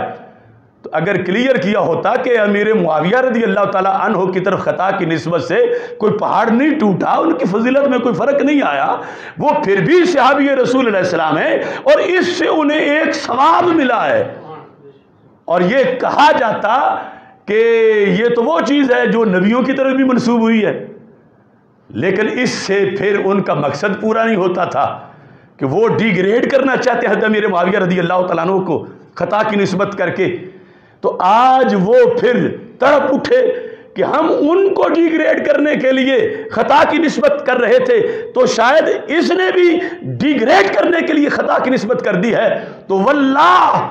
ہم نے ڈی گریڈ کرنے کے لیے نہیں کی، ہم نے اللہ اور اللہ کے رسول صلی اللہ علیہ وسلم کے حکم کے مطابق جو اصلی شان ہے غیر معصوم کی، جو بالیقین سیدہ طیبہ طاہرہ فاطمہ الزہرا رضی اللہ تعالی عنہا غیر معصومہ ہیں، اور یہ اجتہادی معاملہ تھا، اور یہاں ان کی طرف خطا کی نسبت میں نے نہیں کی، مجھ سے پہلے ہزاروں نے کی ہوئی ہے، یعنی متعدد اسلاف یہ کر چکے ہیں، اور اصول کے مطابق ہزاروں کی بات کا یہی مطلب بنتا ہے، اور جس سے ان کی شان میں کمی نہیں آتی بلکہ انہیں ایک مزید نیکی کا ان کے لیے اہتمام کیا جا رہا ہے، اور پھر یہاں یہ میں نے اپنی تقریر میں واضح کیا اور کر رہا ہوں کہ حضرت امیر معاویہ رضی اللہ تعالیٰ عنہ کی خطا میں جو اجتہادی تھی اور سیدہ فاطمہ رضی اللہ تعالیٰ عنہ کی خطا جو کہ اجتہادی تھی، ان دونوں میں فرق ہے۔ کیوں؟ اجتہادی خطا ثواب مل جانے کے باوجود دو طرح کی ہوتی ہے، ایک وہ ہے جو آخر تک برقرار رہتی ہے۔ حضرت امیر معاویہ رضی اللہ تعالیٰ عنہ سے جو اجتہادی خطا ہوئی وہ آخر تک برقرار رہی، اپنے موقف پہ وہ قائم رہے، جس میں وہ چاہتے تھے کہ حضرت عثمان غنی رضی اللہ تعالیٰ عنہ کا بدلہ پہلے لینا چاہیے، اس پر دلائل اکٹھے کیے ہوئے تھے، تو وہ اس موقف پر آخر تک ڈٹے رہے، قائم رہے، جو کہ خطا عیب نہیں، معصیت نہیں۔ اور یہاں پر سیدہ فاطمہ رضی اللہ تعالی عنہا کے لحاظ سے کاش کہ یہ لوگ ان دو جملوں کے ساتھ تیسرا جملہ بھی میرا سن لیتے۔ خطا پر تھیں جب مانگ رہی تھیں، لیکن جب اپنے ابا جی کی حدیث سامنے آئی تو جن کے جگر کا ٹکڑا تھیں ان کی حدیث سن کے سر تسلیم خم کر لیا۔ تو میں تو اس کے 1 منٹ بعد بھی خطا، وہ بھی اجتہادی، اس کی نسبت بھی تسلیم نہیں کر رہا ان کی طرف، چاہے جائے کہ یہ 14 صدیاں گزر جائیں، وہ تو اسی وقت ختم ہو گیا۔ اور اس بنیاد پر میرا تو ہر گھڑی یہ نعرہ ہے، اور اس کو میں میرے عقیدے کے سارے جزیات اس کو افورڈ کرتے ہیں کہ بے خطا بے گناہ سیدہ زہرا طیبہ طاہرہ سیدہ زہرا رضی اللہ تعالی عنہا، کیونکہ میں بے خطا کہہ رہا ہوں تو میں نے تو 14 صدیوں میں ان کے ذمے کہ کوئی باقی رہ گئی ہو وہ تو اجتہادی بھی نہیں مانی، وہ کہ جو زائل ہو گئی۔ اور پھر یہ جو نعرہ ہے نا بے خطا بے گناہ، یہ اجتہادی مانتے ہوئے بھی لگایا جا سکتا ہے۔ کاش کہ جب یہ نعرہ لگا تھا تو اس وقت کوئی اس وضاحت کی طرف توجہ کرتا۔ حضرت امیر معاویہ رضی اللہ تعالیٰ عنہ کے لحاظ سے بے خطا بے گناہ معاویہ رضی اللہ تعالیٰ عنہ، تو یہ نعرہ برحق تھا اور برحق ہے، کیونکہ وہاں خطا اجتہادی تھی جو آخر تک اگرچہ برقرار رہی، مگر لفظ خطا جب گناہ کے ساتھ ملا کے بولا جاتا ہے تو پھر وہ خطا اجتہادی والا معنی نہیں رہتا، پھر وہ خطا گناہ والا جو معنی ہے وہ آ جاتا ہے، خطا و گناہ و خطا۔ تو اب حضرت امیر معاویہ رضی اللہ تعالی عنہ اگرچہ اجتہاد میں خطا پر تھے، مگر آخری گھڑی تک اگرچہ وہ خطا برقرار رہی مگر وہ خطا گناہ نہیں تھی، اور جب خطا گناہ کے ساتھ ملا کے بولا جائے تو اس میں بوئے گناہ ہوتی ہے۔ تو اس بنیاد پر جب کہا جا رہا ہے بے خطا بے گناہ، تو جس طرح گناہ کی نفی ہے اسی درجے کی خطا کی بھی نفی ہے۔ اور حضرت امیر معاویہ رضی اللہ تعالی عنہ کے بارے میں یہ 14 صدیوں میں مسلمانوں کا عقیدہ ہے کہ وہ بے گناہ بھی تھے اور گناہ کے معنی والی خطا سے بھی بے خطا تھے، کیونکہ وہ خطا اجتہادی تھی اور خطا اجتہادی گناہ نہیں ہوتا۔ یہ کمی سارے پیچھے تسلسل سے آ رہی ہے، یعنی اس وقت میں نے یہ وضاحت کی تھی، ریکارڈ پر ہے، اور یہ دوسری طرف یہ ٹولہ پنڈی والا یہ تو مسلسل یعنی قوم کو پکواتے ہی یہ رہے ہیں کہ یہ خطا بمعنی گناہ ہے، خطا بمعنی عیب ہے، خطا بمعنی سکم ہے۔ اب یہ ہے کہ جب انہوں نے قوم کو رٹوایا ہوا تھا کہ اس سے تو بندہ ڈیگریڈ ہو جاتا ہے، جس طرح کہ مولا علی رضی اللہ تعالیٰ عنہ کے مقابلے میں وہ صورتحال ہے حضرت امیر معاویہ رضی اللہ تعالیٰ عنہ کی ان کے بقول ڈیگریڈ ہونے کی، تو کہ یہ تو بڑا جرم ہوگا، یہ بڑی توہین ہوگی، یہ بڑی گستاخی ہوگی۔ تو میں کہتا ہوں تم چلو سمجھ نہیں آتی، حضرت امیر معاویہ رضی اللہ تعالیٰ عنہ کے لحاظ سے تو حضرت آدم علیہ السلام کے لحاظ سے ہی دیکھ لو کہ جو ان کے شایان شان ہے، ہزاروں لوگوں نے لکھا کہ ان سے خطا اجتہادی ہوئی، سمجھ رہے تھے کہ لا تقربا میں نہی تنزیہی ہے،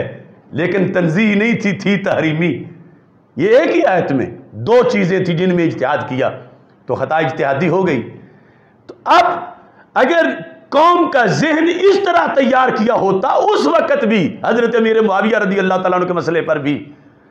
تو آج ذہن کیوں نہ قبول کرتا اس چیز کو؟ اس وقت بتایا ہوتا کہ امیر معاویہ رضی اللہ تعالی عنہ کی اس خطا سے آپ کی فضیلت میں ذرہ بھر بھی فرق نہیں پڑا،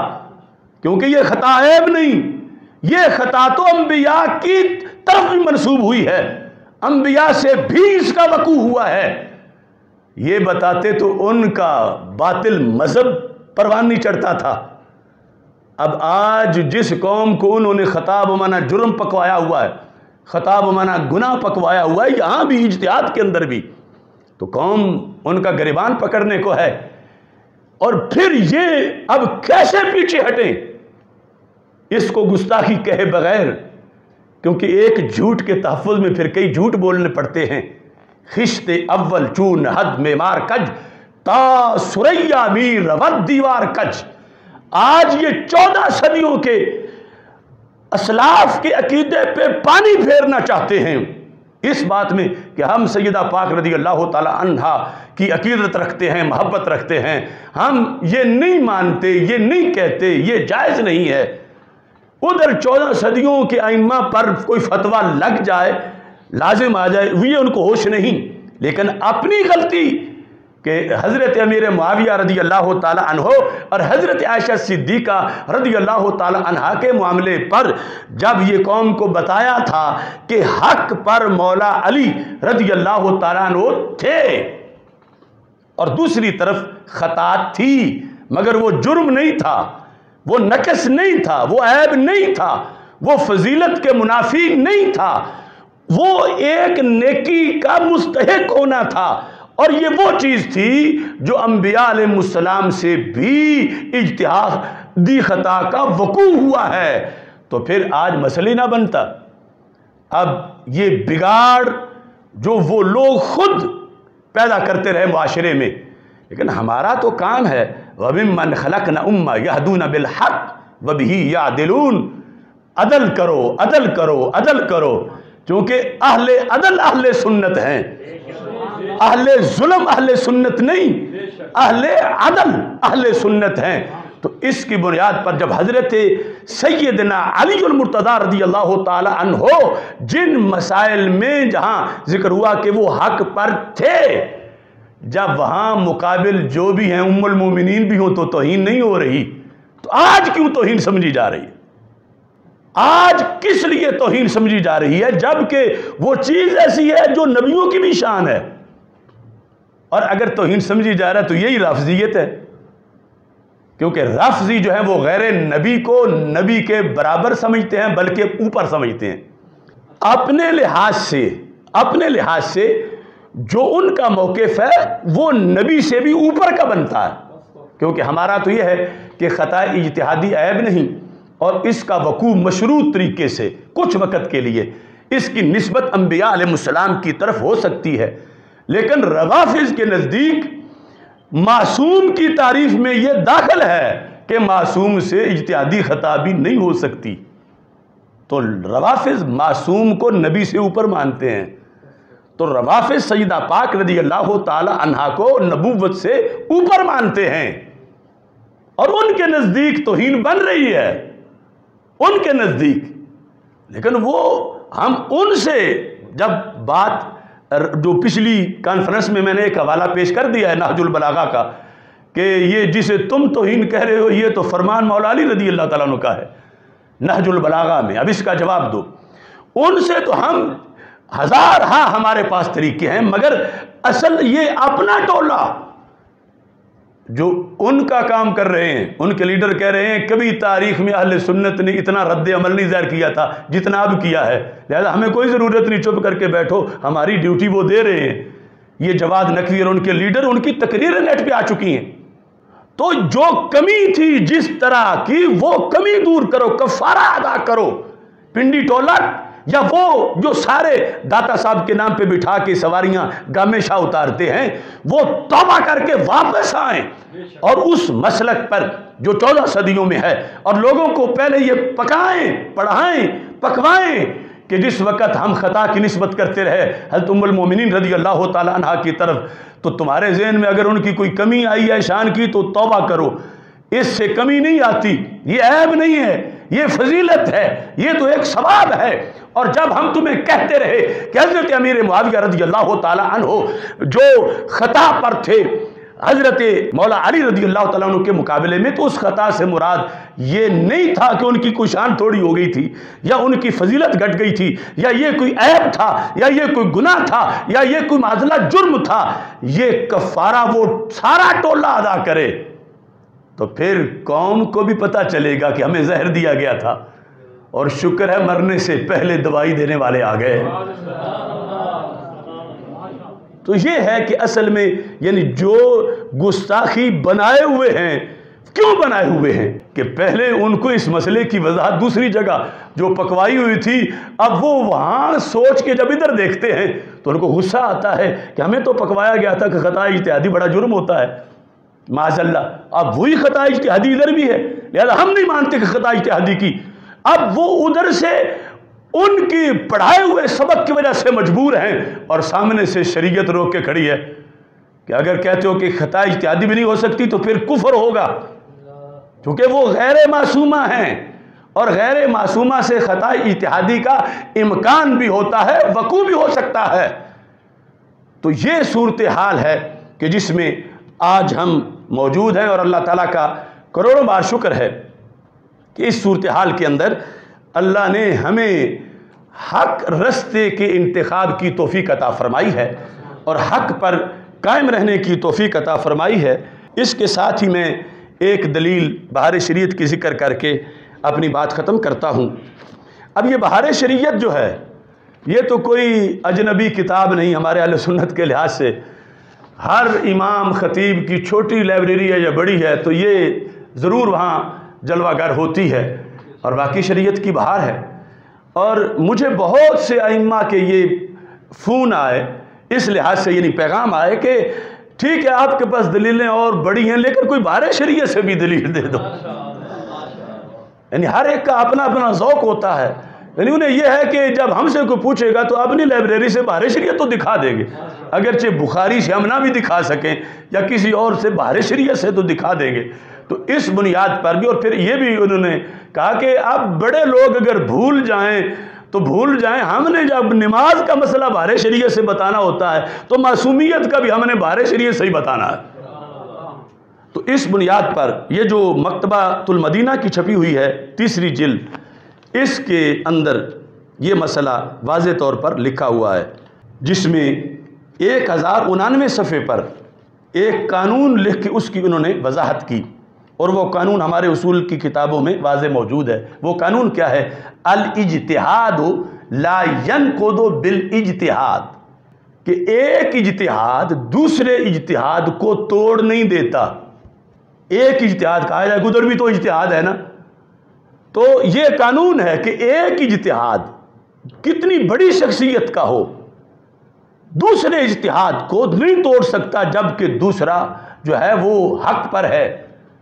تو ایک اجتہاد دوسرے اجتہاد کو نہیں توڑ سکتا۔ یہ اب اس کی وضاحت کرتے ہیں، یعنی ایک اجتہاد دوسرے اجتہاد سے ساقط نہیں ہوتا، یعنی ٹوٹتا نہیں ہے۔ اس قاعدہ کی بنیاد صحابہ کرام رضی اللہ تعالیٰ عنہ کا عمل ہے کہ سیدنا حضرت ابو بکر صدیق رضی اللہ تعالیٰ عنہ نے چند مسائل کے سلسلے میں حکم صادر فرمایا، آپ کا اجتہاد تھا، حکم صادر فرمایا، جس کی مخالفت سیدنا عمر رضی اللہ تعالیٰ عنہ نے کی، مگر سیدنا ابو بکر صدیق رضی اللہ تعالیٰ عنہ کا حکم اس سے نہ ساکت ہوا نہ کالعدم ہوا۔ یعنی حضرت عمر جیسا انسان، لو کان بعدی نبی لکان عمر، ان کا اجتہاد مقابلے میں آ گیا، اور اجتہاد ہوتے ہی تب ہے جب خلوص سے ہو، دنیا داری اس میں کوئی نہ ہو۔ تو اجتہاد مقابلے میں آنے کے بعد بھی حضرت صدیق اکبر رضی اللہ تعالیٰ عنہ کا اجتہاد نہیں ٹوٹا، حکم وہی نافذ ہوا، اور اس میں کوئی حضرت عمر رضی اللہ تعالیٰ عنہ کی توہین نہیں ہوئی۔ یہ تو بار بار صحابہ میں ہوتا رہا۔ حضرت عبداللہ بن مسعود اور حضرت علی رضی اللہ تعالیٰ عنہ کا ایک مسئلے میں اختلاف ہوا۔ یہ جو بحر العلوم ہے فواتح الرحمود، اس میں لکھا ہوا ہے کہ یہ اہل بیت اطہار رضی اللہ تعالیٰ عنہ کا اپنا عقیدہ تھا، کیا کہ اجتہاد میں ہم سے خطا ہو سکتی ہے، اس واسطے جب ابن مسعود اور حضرت مولا علی رضی اللہ تعالیٰ عنہ اس عورت کی عدت کے مسئلے میں جس کا خامند فوت ہو چکا اور وہ حاملہ ہو تو کیا ہے ان دونوں کا آپس میں اختلاف ہوا، تو مولا علی رضی اللہ تعالیٰ عنہ کی بات کو رد کر دیا ابن مسعود رضی اللہ تعالیٰ عنہ نے۔ وہاں لکھا ہے کہ مولا علی رضی اللہ تعالیٰ عنہ نے یہ نہیں کہا کہ ہم تو اہل بیت ہیں، ہمارے اجتہاد میں خطا کیسے ہو سکتی ہے، مان گئے، یعنی ہم وہ نظریہ پیش کر رہے ہیں جو اہل بیت کا اپنا نظریہ ہے، کیونکہ ہم ہیں علی والے اور ہم ہیں ابو بکر صدیق والے رضی اللہ تعالیٰ عنہما، تو یہ ان کا اپنا نظریہ ہے کہ ہم سے اجتہاد میں خطا ہو سکتی ہے۔ تو اس بنیاد پر اب یہ نہیں کہ کوئی کہے کہ تم پھر فلاں کو بھی کہو، فلاں کو بھی کہو، فلاں کو بھی کہو، جہاں جو مسئلہ ہے ہم کہتے ہیں۔ اب جیسے یہاں حضرت عمر رضی اللہ تعالیٰ عنہ کا ذکر آیا تو حق پر حضرت ابو بکر صدیق رضی اللہ تعالیٰ عنہ تھے، خطا حضرت عمر رضی اللہ تعالیٰ عنہ سے ہوئی مگر شان نہیں گھٹی، کیونکہ اس اجتہادی خطا سے ثواب ملا، ایک اجر ملا۔ اب اسی مسئلے کو عین جو جس پہ آج بحث ہو رہی ہے آگے وہ بیان کرتے ہیں۔ اسی طرح جہاں دو اجتہاد ہیں، ایک کس کا، حضرت صدیق اکبر رضی اللہ تعالیٰ عنہ کا، اور دوسرا کس کا، حضرت عمر رضی اللہ تعالیٰ عنہ کا۔ کہتے ہیں اسی طرح آگے مثال دے رہا ہوں دو اجتہادوں کی، ایک حضرت صدیق اکبر رضی اللہ تعالیٰ عنہ کا اور دوسرا سیدہ فاطمہ رضی اللہ تعالیٰ عنہ کا۔ ایک تو وہ جو طاہر القادری حدیث کے لفظوں میں خیانت کر کے نیا رستہ اس کو سوال بنا کے پیش کر رہا ہے اور مطلب معصومیت تک لے جانا ہے سیدہ پاک رضی اللہ تعالی عنہا کو، اور اہل سنت کو غیر محسوس طریقے سے رافضی بنانا ہے، اس کا رد بھی یہاں بارے شریعت سے سامنے آ گیا کہ یہاں اجتہاد تھا اور دونوں طرف سے تھا، یہ کوئی سوال نہیں تھا، یہ دعویٰ تھا اور اس کے اندر اجتہاد تھا، اور سوال اس معنی میں کہ کوئی مسئلہ پوچھنا یا استفسار اس میں ہرگز نہیں تھا۔ اب یہاں پر کہتے ہیں اسی طرح فدق کے بارے میں، اسی طرح فدق کے بارے میں خلیفہ اول کون ہیں؟ حضرت صدیق اکبر رضی اللہ تعالیٰ عنہ، خلیفہ اول کا حکم ایک طرف اجتہاد، دوسری طرف حضرت عباس، حضرت فاطمہ اور حضرت علی رضی اللہ تعالی عنہم کے اجتہاد سے نہ ٹوٹا نہ ساکت ہوا، نہ ٹوٹا نہ ساکت ہوا۔ یعنی کیا ہوا کہ رائج وہی ہوا جس طرح حضرت عمر رضی اللہ تعالیٰ عنہ کے معاملے میں رائج وہی حضرت صدیق اکبر رضی اللہ تعالیٰ عنہ کا فیصلہ تھا، یہاں بھی رائج وہی ہوا، چونکہ یہ جو مقابلے میں اجتہاد تھا انہوں نے بھی دستخط کر دیے کہ یہی حق ہے جو صدیق اکبر رضی اللہ تعالیٰ عنہ کہتے ہیں۔ ساری امت مان گئی، جتنی اس وقت امت تھی، صحابہ رضی اللہ تعالیٰ عنہ اور اہل بیت اطہار رضی اللہ تعالیٰ عنہ سب مان گئے، سب نے دستخط کر دیے، سب نے قبول کیا اس فیصلے کو کہ یہ صرف ابو بکر صدیق رضی اللہ تعالیٰ عنہ کا فیصلہ نہیں، یہ قرآنی اور ایمانی فیصلہ ہے جو انہوں نے کیا ہے۔ اب یہاں پر دو اجتہاد مانے گئے، اور دو اجتہادوں میں جو درست اجتہاد ہے وہ حضرت صدیق اکبر رضی اللہ تعالیٰ عنہ کا مانا گیا، اور حالانکہ مقابلے میں تین وہ شخصیات ہیں جو بہت بڑی شخصیات ہیں، مگر اجتہاد اجتہاد ہے۔ اس بنیاد پر ان تینوں کے لحاظ سے کہا کہ اگرچہ ان کا بھی اجتہاد تھا مگر حضرت صدیق اکبر رضی اللہ تعالیٰ عنہ کے اجتہاد کے ہم پلہ نہیں تھا کہ وہ اجتہاد اس اجتہاد کو توڑ سکتا، ان تینوں کا نہ ٹوٹا نہ ساکت ہوا، اور امت آج تک خود مولا علی رضی اللہ تعالیٰ عنہ بھی اپنے عہد خلافت میں اسی پر رہے کہ جو اجتہاد حضرت صدیق اکبر رضی اللہ تعالیٰ عنہ نے کیا وہ اجتہاد سچا تھا۔ تو یہ ہے سارا معاملہ، یعنی اس کو بہار شریعت میں بھی کلیئر کر دیا گیا ہے۔ اب اگر کوئی اردو کتابیں بھی نہ پڑھے اور ہمیں کہے جی اس کو علم کا حیضہ ہو گیا ہے، یہ کسی کو پلے نہیں باندھتا، یہ میں تو کہہ رہا ہوں کہ کسی کے پاس کوئی دلیل ہے تو وہ پیش تو کرے، دلیل پیش نہ کرے اور صرف تانے دیتے رہے تو اس طرح تو مسئلہ حل نہیں ہوگا۔ اس واسطے میں جو مباحث معصومیت کانفرنس میں نے ہمارے جو مفتی اعظم صاحب ہیں ان کو باقاعدہ انٹری کی مبارک دی ہے کہ تم تشریف لائے ہو، تو اب اتنے دنوں کے بعد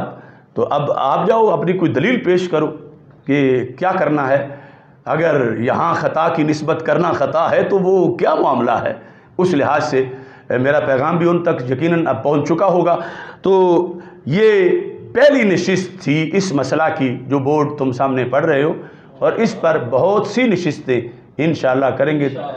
اپنی طرف سے شک والوں کا شک دور کرنے کی آخری حد تک کوشش کریں گے، اور اتنے واضح دلائل ہیں. لیکن اگر اس بندے کی طرح جس نے کہا تھا کہ جو مجھے اس مسئلے کا جواب دے میں اپنی ساری جاگیر دے دوں گا، تو اس کی بیوی نے کہا کہ یہ تو بڑے بڑے عالم ہیں، دے دیں گے. اس نے کہا کہ میں مانوں گا تو پھر ہوگا نا، میں نے ماننا ہی نہیں. وہ دیتے رہیں، میں کہوں گا نہیں مجھے سمجھ ہی نہیں آئی. میں کہوں گا میں نے کہا جو اس مسئلے کا جواب مجھے سمجھا دے تو میں جب سمجھ کا اقرار کروں گا تو پھر مجھے جاگیر دینی پڑے گی.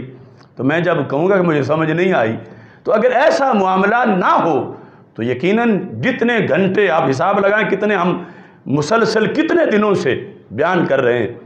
اور دوسری طرف سے سوائے گالیوں تانوں اور اس طرح کی باتوں کے کوئی چیز سامنے نہیں. جو دلیل کے ساتھ تھوڑا سا بھی بولا ہے تو ہم نے اس کا تجزیہ کر کے بڑے ادب احترام سے ان کے سامنے رکھا ہے کہ یہ تو یہ معاملہ ہے. تو اللہ تعالیٰ سب کو عمل کی توفیق عطا فرمائے. اللہ تعالیٰ ہم سب کا حامی و ناصر ہو. وآخر دعوانا الحمدللہ رب العالمین.